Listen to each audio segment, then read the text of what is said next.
Australia is one of the world's biggest gas exporters, but for some time, the country is preparing to do something that was once unthinkable. It's on the cusp of becoming a gas importer.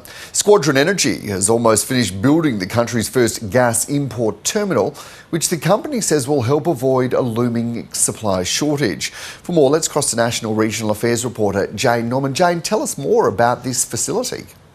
Yeah, well, Dan, the facility is sort of alongside other big industry at Port Kembla. You've got the coal stockpiles on one side and the BlueScope steel manufacturer just across the inner harbour. So what Squadron has done is basically dredge the inner harbour of Port Kembla to make enough space for this giant floating storage and regasification ship that, if all goes to plan, will be sailing through the Port Kembla heads in about 2 years' time, ready for winter 2026. And what this floating facility will do is receive LNG from LNG tankers and then store that gas on the ship and regasify it. So that means turning the liquefied natural gas into the kind of natural gas that is then piped into the East Coast grid. Now, the physical infrastructure in Port Kembla is pretty much complete.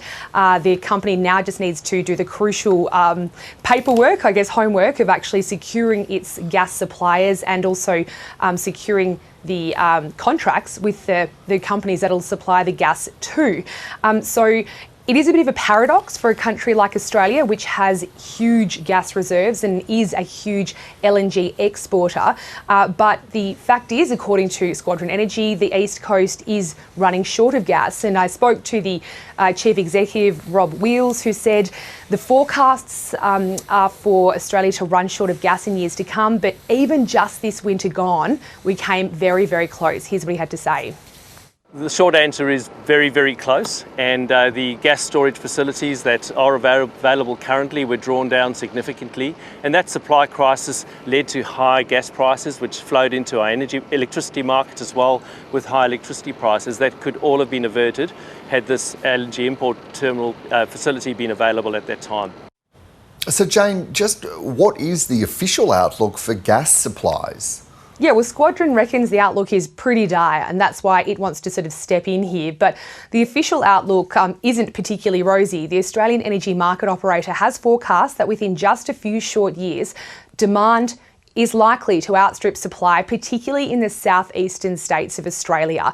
That's because of a few reasons. Firstly, there is a pipeline from Queensland, but on peak days, like in winter, when everybody's using their heaters, here in Canberra particularly, the pipeline's running already at max capacity. But the biggest reason we're running out is because the fields in the Bass Strait, which have been really the backbone of gas supplies for the southeastern states for decades, well, they're depleting much faster than expected, and new gas fields simply have not been developed. So that's kind of how Australia has got itself into this mess, where we're a huge exporter now looking to import gas to fill a domestic supply shortfall. Now, gas is really important for heavy industry and manufacturing, and as the government has said, it's going to be crucial to keeping the lights on as the country transitions to renewable energy.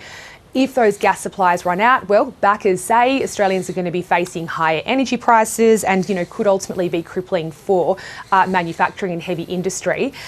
So here is Rick Wilkinson. He is an energy market analyst, and I asked him, how has it got to this point? Quite simply, we've run out of time. This is the only option, LNG regasification, that will bring on significant volumes in the next 2 years.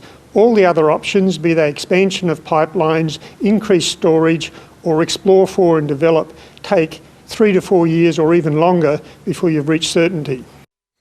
That's Rick Wilson, an energy market analyst there, Dan, saying we've simply run out of time for any other option to plug this short-term gas shortfall. There you go, Jane Norman reporting.